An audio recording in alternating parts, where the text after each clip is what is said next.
This is Mr. W.H. Diamond, UK 19. Mr. Diamond, tell me about your family circumstances and your education. Well, came from Cardiff. My father was a ship repairer, and I had, I suppose, a normal middle-class education of public school, the preparatory school, public school, and university.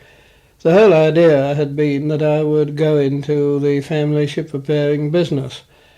But in the mid-1920s that was voluntarily wound up, mainly because our dry dock was too small for modern-sized ships. So I went on into civil engineering in general. Families, sorry? You had a degree in mechanical sciences. Was that unusual at that time for a man of your middle-class education? Not unusual, but it was still rather an odd thing for chaps going in for engineering and that sort of thing to have university degrees. Now tell me about what I would call your apprenticeship, your training. What did that involve?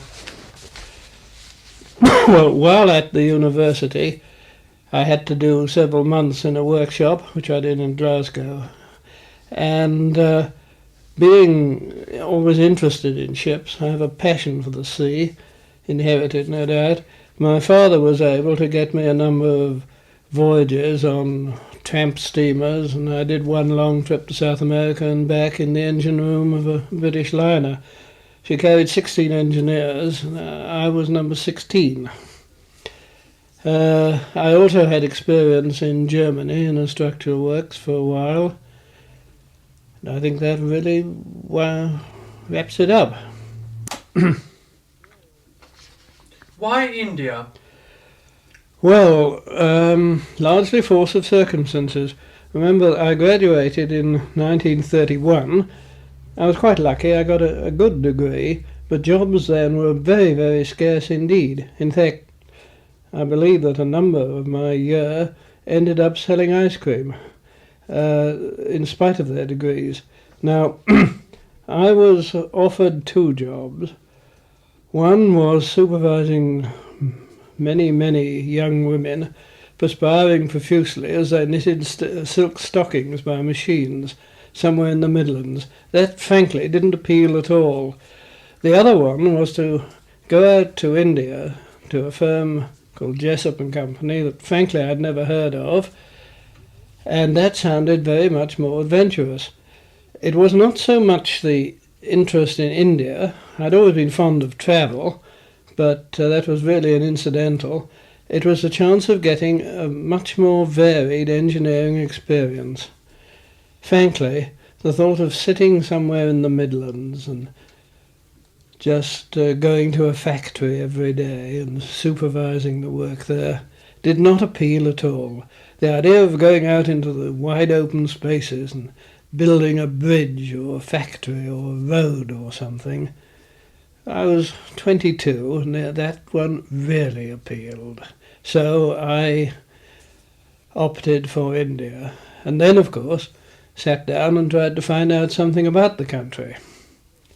We had one family friend who worked in the Bombay Public Works Department. I think he advised me strongly not to go, that the British reign in India was drawing to an end and there was no future there. Well, fair enough, but on the other hand, here was a chance of real experience and varied experience. So I got a bit belligerent about it. My parents were strictly neutral. They'd never travelled, in fact. They'd been over to France with me once or twice, but that was all. And they were jolly good parents. They let me make up my own mind, as later, I must admit, I've tried to do with my own two sons. Tell me about your contract and the conditions of service laid down as you were told of them. Well, I was initially called for an interview with one of the directors in their little London office, and I've always chuckled ever since, because the very first question he fired at me at this interview was, "Morning, Diamond. Have you got any money of your own?" I was a bit surprised, and it was only some while later that I realised why, when I found just how far the rupee went. However, so there were the usual questions at the interview. We got on fairly well, and in the end I signed a contract. Now, I signed that contract after showing it to a Cardiff solicitor who strongly advised me not to sign it because it was so stiff and one-sided. Remember that at that time, jobs were very, very scarce indeed. It was the depth of the slump, and one could not be choosy. There were conditions in it. One was that you could not marry on your first contract, which was for 5 years, 4.5 years in India, and 6 months leave. There were many others which I don't really recall. I do remember that my first passage out to India was paid by the firm, and my last passage as a senile old gentleman back to England was paid by the firm. The intermediate ones on leave were to be paid by me. There were various restrictions, but only later, jumping the gun a wee bit, when I got out there and found the lie of the land, did I realise, for instance, that you could never change your job in India, that all the firms in the same business had a private agreement that they would not take each other's assistance. So there was no prospect of improving your lot by moving from firm A to firm B. That too did happen to me later on. My own feeling about the type of contract then was that it's one that would not be looked at today by anybody. Things in this world have improved a lot. There's a lot more freedom for the employee. Also, that 5 years was far too long. Well, just to take one thing, a young man wants girlfriends. Well, there were no suitable girlfriends in India. In 5 years, you get very, very adrift from your contacts in England at all, become very isolated. And I vividly remember one good friend of mine, a Scotsman, who was a first-rate engineer, and he'd start a contract, he'd be absolutely first-rate, and after about 3 years, he'd start drinking. And he'd got to go on for another 2 years, drinking more and more, all the time. Then he came home on leave, came back again, absolutely fit and fresh. The same story, 2 or 3 years, he was a first-rate chap and a first-rate engineer. Then he started on the gin. Well, now, to me, it was quite obvious. There was a man who should have had a 3-year contract, but no, the general period then was 5 years. Okay. Did you find that that your starting salary was in fact inadequate or very difficult to live on? Frankly, yes. It was rather less than most young men from England seemed to earn when they started, and I found things pretty tough. I didn't get into debt. I was lucky. I had a very small private income of my own, which just tided me over. But there were many, many things, such as joining clubs and so on, that I simply could not afford to do. Which was expected of you? Oh yes. In fact, my employers gave me a list of recommended clubs that I ought to join. And I looked down that list, and incidentally, they made it quite clear that they weren't going to help with the cost of joining any of these establishments. I looked down the list and found that none of the recommended ones could I possibly afford to join on that pay. I did join the Calcutta Swimming Club, which was a little cheaper and which remained for my 15 years in India my favourite club. Was it the custom for the big Indian firms to help in the way of pensions and providential funds? What was Jessup's attitude? They had a system, the Provident Fund system. You paid in so much, I think it was 5%, and they put in the same. And when you finished, you drew it out as a lump sum, provided you finished with their blessing. So it meant after 15 years I drew out about £2,000. And there was no pension or anything, it was just this lump sum. But had I finished without their blessing, I'd have only drawn out my own contributions and not theirs. Tell me about your engineering company now. It was, I think, interesting. They were called Jessup and Company Limited, based in Calcutta. They were British owned, but run from Calcutta with just a small office in London for agency business and so on. The owner lived in England and came out every winter for a few weeks. Now, what is surprising about Jessup's, I think, is that they were founded in 1788, and I would, if I may, like to take a few moments to describe what I know of that. You see, in 1779, the very first iron bridge in the world was built somewhere in Shropshire by the Butterley Iron Company. It was a cast iron arch bridge. And incidentally, it is still there, and it's still a great historic monument. Now, the Maharaja of Oud heard tell that in England there was now an iron bridge, and he got rather annoyed. If England had an iron bridge, he felt that there ought to be an iron bridge in his domains. So he ordered an iron bridge from the Butterley Company of Derby, and in due course the Butterley Company sent out all the parts of this bridge, I suppose by East Indiaman sailing ship, with two brothers, William and Henry Jessup, to erect it. Eventually they reached Calcutta and would have loaded all the cast iron bits onto bullock carts and trekked slowly up to the Maharaja's domains, which were Lucknow as his headquarters, and that is something like 600 miles or more from Calcutta. I can well imagine that journey, which must have taken several months, and many, many bullock carts.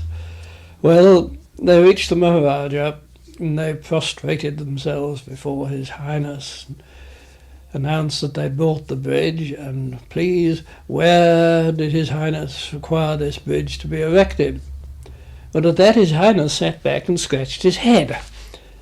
Said, well, I don't know, I wanted an iron bridge, but you better tour my domains until you can find a river of appropriate width to put the bridge over. So that's what happened. As it happened, it was very easy, because they happened to find a river right in Lucknow. The river going through Lucknow happened to be about the right width. So they built the bridge. And they went back to Calcutta. And Calcutta, of course, was a small trading settlement then.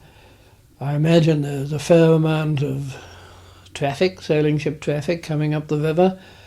And they saw business there and set up a small ship repairing yard in Howrah, just the other side of the river from Calcutta. That's what I know about the initial start of Jessup's, as a small ship repairing yard and general factotum in Howrah near Calcutta. Now, it gradually grew over the years to be the leading engineering firm in India for a long time. I know, for instance, they installed the very first oil engine pumping set. The first oil engine, first diesel engine in the country was installed by Jessup's. Curiously enough, you may have heard of the siege of Kohima in the last war. Now, that was kept alive by one very elderly water pump powered by a very equally elderly Jessup oil engine. Anyway, Jessup's moved later to Dum Dum, about 10 miles out of Calcutta, near the aerodrome there, and They had several big works, a big railway wagon works, a structural steel works, and a mechanical engineering works, which among other things made electric overhead cranes to lift 150 tons. And it was all designed in the country, and we did turn our hands to all manner of jobs. From that point of view, the experience there was very good. The engineering may have been a little crude and rough at times, but there was certainly no specialisation about it. I remember at one time when I thought I was an expert on bridges and jetties, the only two things I'd worked at in any depth at all, I was suddenly sent off 1,200 miles from headquarters to the Nilgiri Hills to find a route for a pipeline between a lake and a cordite factory over the mountains. It wasn't easy. And design and install a water filtration plant, pumping station and pipeline. Completely different, wildly different from anything I'd ever done in my life before. And it wasn't the sort of job where if you ran into any troubles, you picked up a telephone and rang up a little man somewhere in Victoria Street, London, who you knew all the answers to this. There you were, dumped 1,200 miles from your own headquarters in Calcutta, and God knows how many miles, 5,000 or more from England, and you could get very little help, and you just had to sit down and use your common sense. As a result, our engineering was sometimes crude, it was always simple, but well, it worked. When I found my pipeline worked, I was frankly stupefied for a little while. However, there we were. Now, I wish I could tell you more about Jessop's.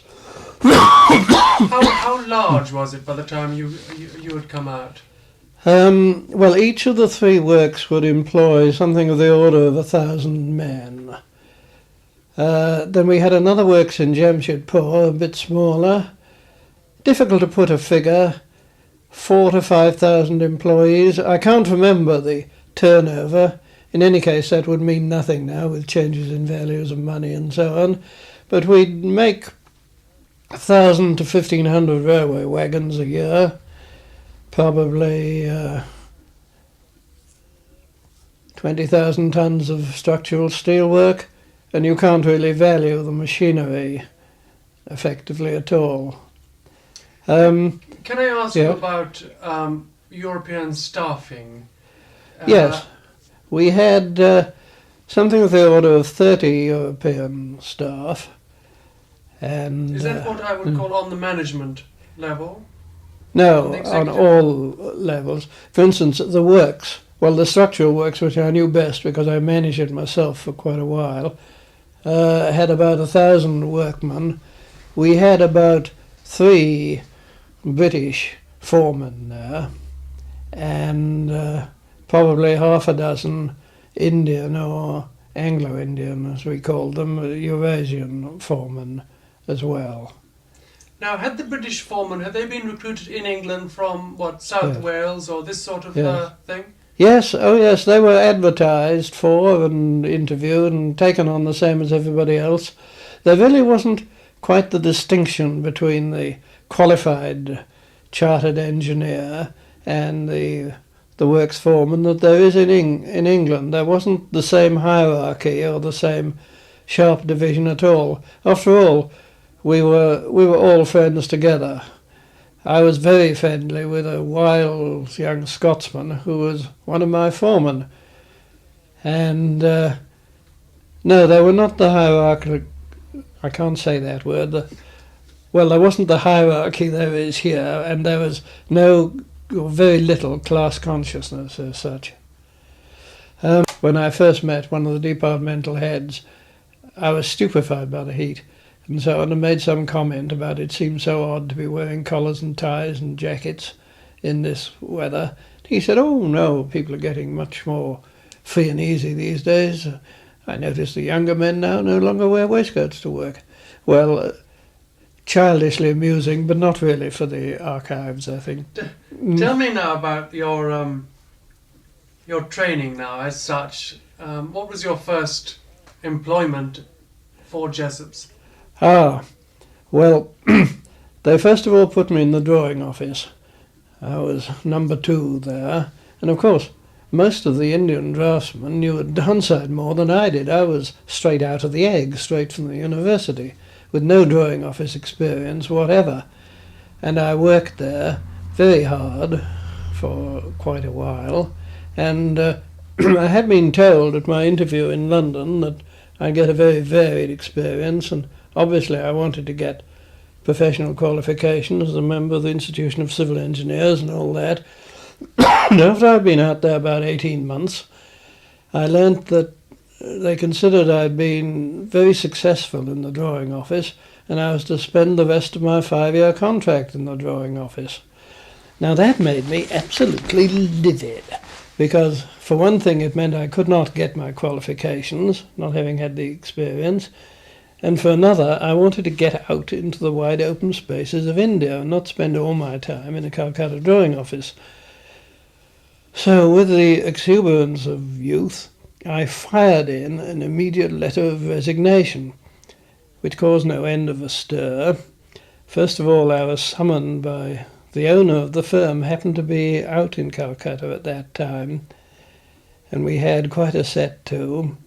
He waved my contract at me and told me that he didn't give a hoot in hell about my experience. I'd signed that contract, and on that contract, if he chose to make me serve behind the counter in a chemist's shop for 5 years, that was his business, and I couldn't do anything about it. Well, I'm very happy to say that I told him exactly where he could go to and walked straight out of the office and sat out sulking. I sat at home sulking for about 10 days. But I had a very good friend, an older man, who pulled a few strings and patched the whole thing up. I had to write a letter of apology, and once that was sorted out, the firm were exceedingly good. I was immediately moved to one of the works, the mechanical works, and then on to bridge erection in several places, and I got a first-rate experience. But if I had just been a meek dumb duck, I'd have spent 5 years in the drawing office checking drawings, and I don't regret having blown up on that one occasion. But learning languages at all, obviously it was desirable to do so, although since most of the draftsmen spoke English, if I'd stayed in the drawing office it wouldn't have mattered much, but I wanted to. I wanted to meet India, to get to know India. So I engaged an Indian munshi, they called him, a teacher. Again, there was no financial help, and in the evenings we studied Hindustani, as they called it then. It was a queer hodgepodge language, a lingua franca between the ordinary Englishman and the Indian. And I got to be able to speak it quite well enough.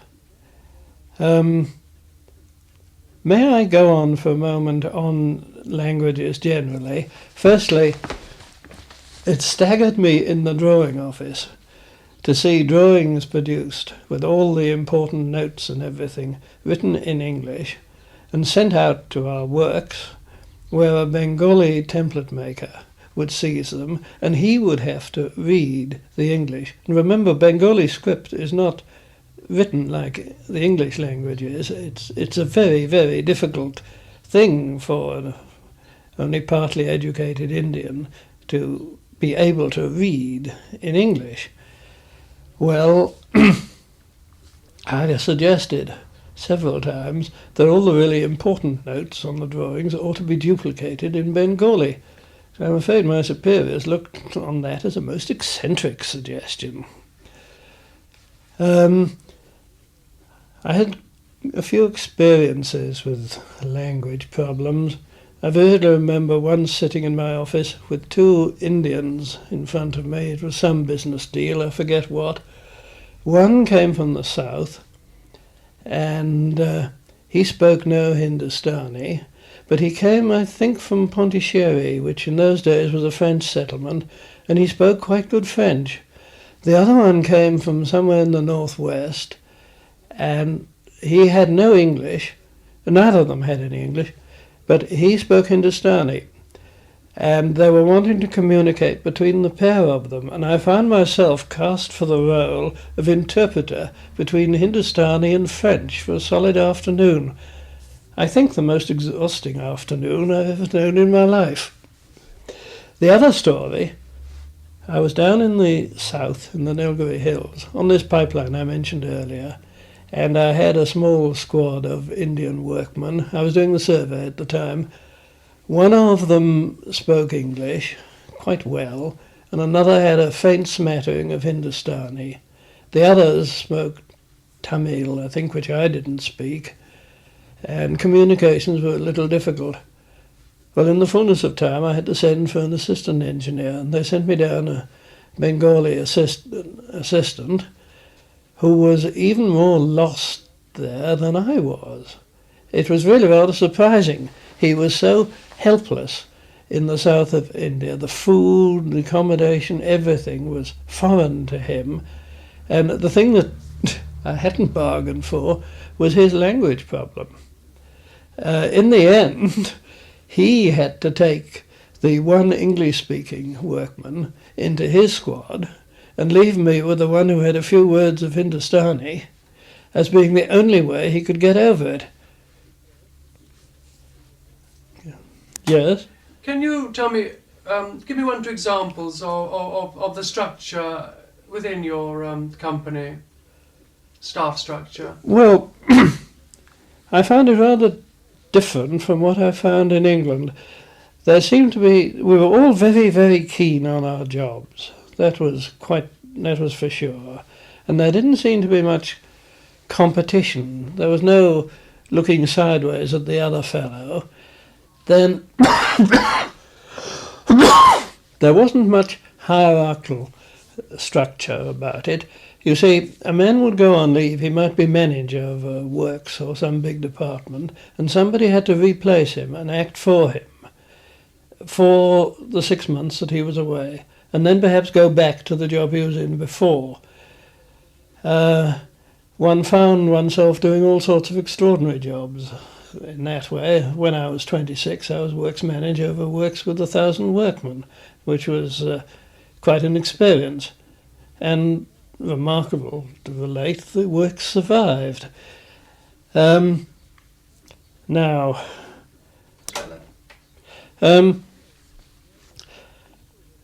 pay really was hardly related to the work one did at all. It was much more related to to your years of service with the firm. I mean, for instance, when I took on this works manager's job, I didn't get any more pay for it. I was being paid as a very junior assistant, and we didn't expect that sort of thing. We knew what had happened to us if we'd asked for it anyway, of course, in that climate then. There didn't seem to be any competition between people. We were a real team. After all, 30 men can be a team together, particularly when they're isolated from the general population. Was this a strong feature? Were the Europeans, did you feel they were apart from the Indians? Yes, well, we were apart to start with by being more highly paid and in the more senior jobs. But it was in Calcutta remarkably difficult to become really friendly with an Indian. May I just ask you quickly at this point, were there any Indian executives employed by Jardines?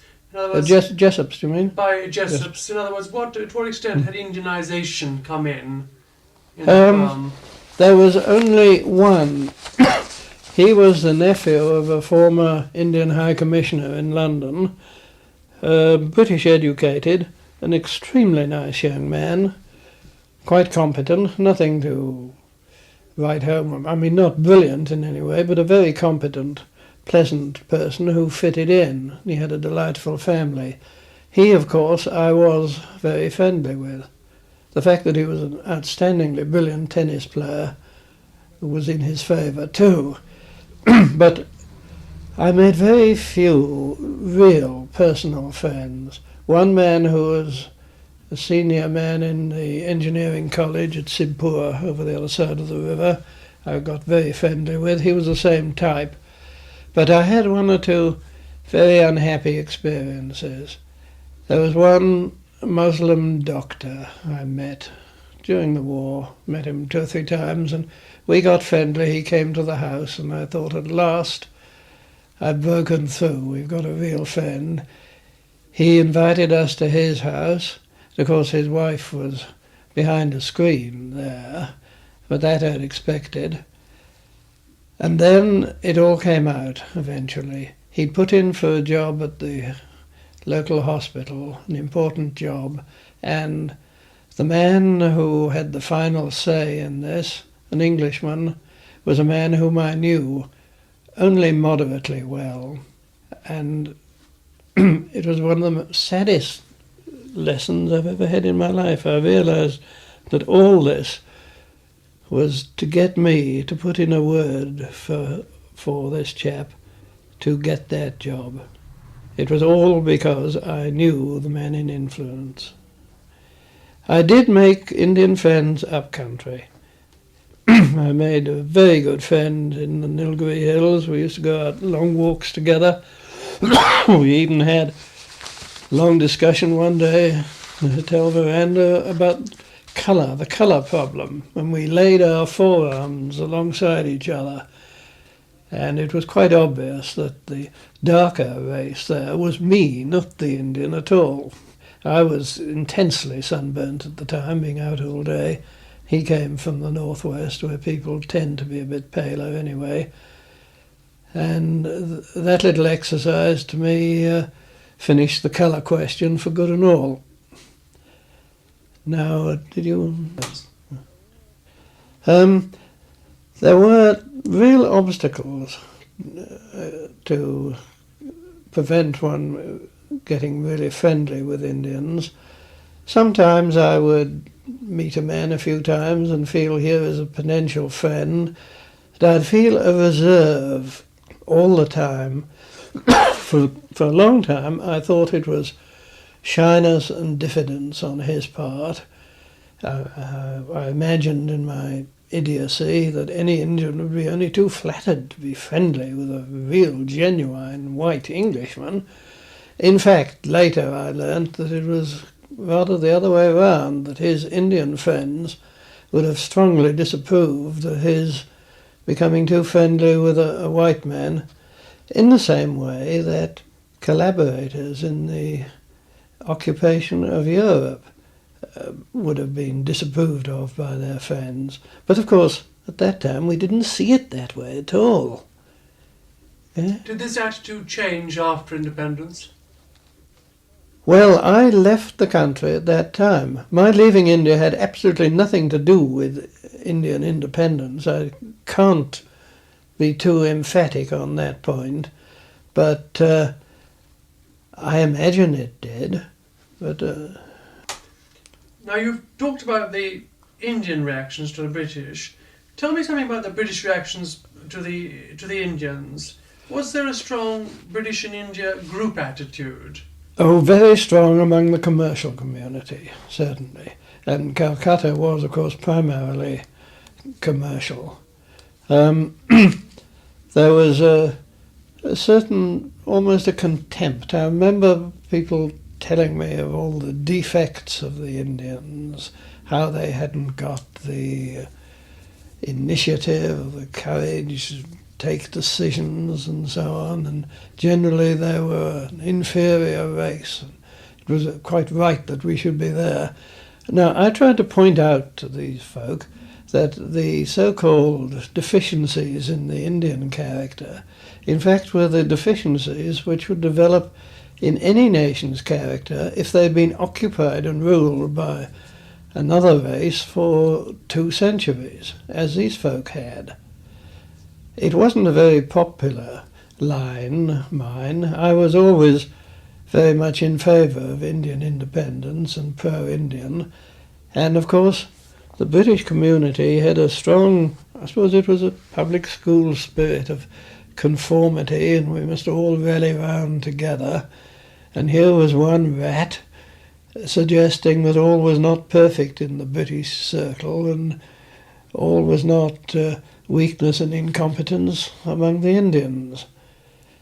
I was never really happy among my compatriots in the commercial world in Calcutta, nor, of course, was I at all happy with the club life in Calcutta.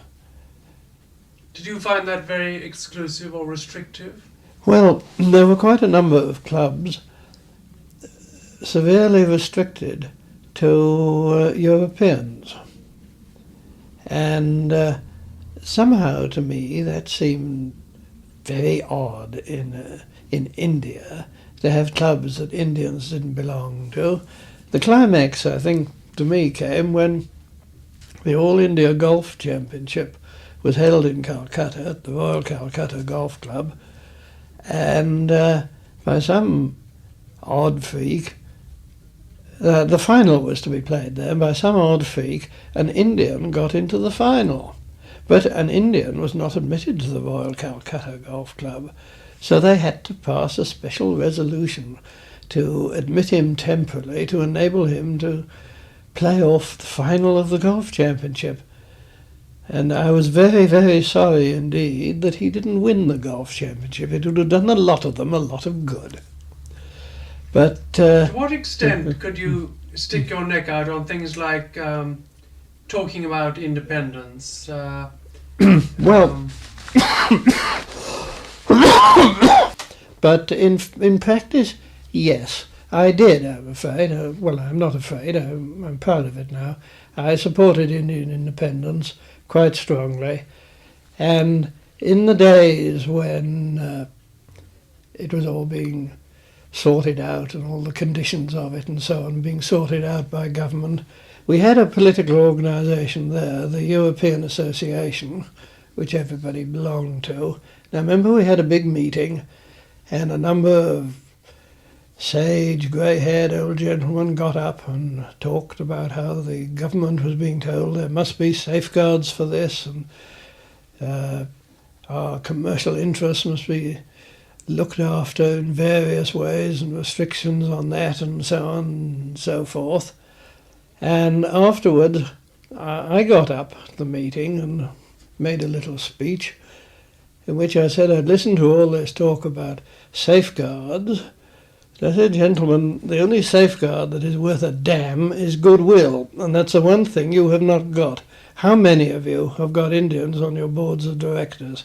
How many of you have got Indian heads of departments? And to my surprise, that was quite well received. It was particularly embarrassing because the chairman of that meeting happened to be my own managing director. But he was good. He was a generous man. He didn't hold it against me, and although his own views were quite different, he was very sincere and generous about that one. But on another occasion, I remember, he got letters saying that he was subsidizing a fifth columnist in me, and I should be dismissed at once. To his credit, he didn't do a darn thing about it, and we stayed very good friends. That, I think, speaks highly. Where do those letters come from? Oh, other business leaders. Some of them, you know, were awfully ignorant men, positively uncivilized. Did you find a gap between the young men of your generation and the older commercial men who'd come out, let's say, before the First World War? Yes. Difference in attitude towards India and Indians? Yes, in my generation we were, a lot of us, much more go ahead. For instance, during the Second World War, I helped to form in Calcutta a branch of Sir Richard Ackland's Commonwealth movement, which was going in England then, a socialist political party which won a few seats in Parliament, as a matter of fact. We felt that they were talking sense, and we formed a Calcutta branch. We had over 100 members, which was quite a lot, a community of perhaps 2,000 at the outside, but they were all, or almost all, younger men, and any activity of that kind was rather frowned on. Though you couldn't actually sack a man for it, but that sort of feeling. One of the traditional factors in Calcutta seems to be in this difference between between commerce and trade. How did the engineer fit in on that? Were you lumped with mercantile, or were you considered to be what should we say, non-gentleman? What was the position of the engineer? I think we were considered gentlemen. The distinction there was there were Englishmen there who were perhaps running a shop, or it might be quite a large, big store or something, but somehow there was a slight stigma there. For instance, the Army and Navy stores had quite a flourishing branch at that time. There were one or two other general stores of that type. And I believe that those people were not admitted to membership of these rather upstage clubs. But an engineer, I think, he was all right, reasonably so. Certainly I found a lot of kindred spirits in the government service, the Public Works Department and railway engineers. I hit it off with well. We were all primarily engineers and only secondly fitted into slots in particular jobs.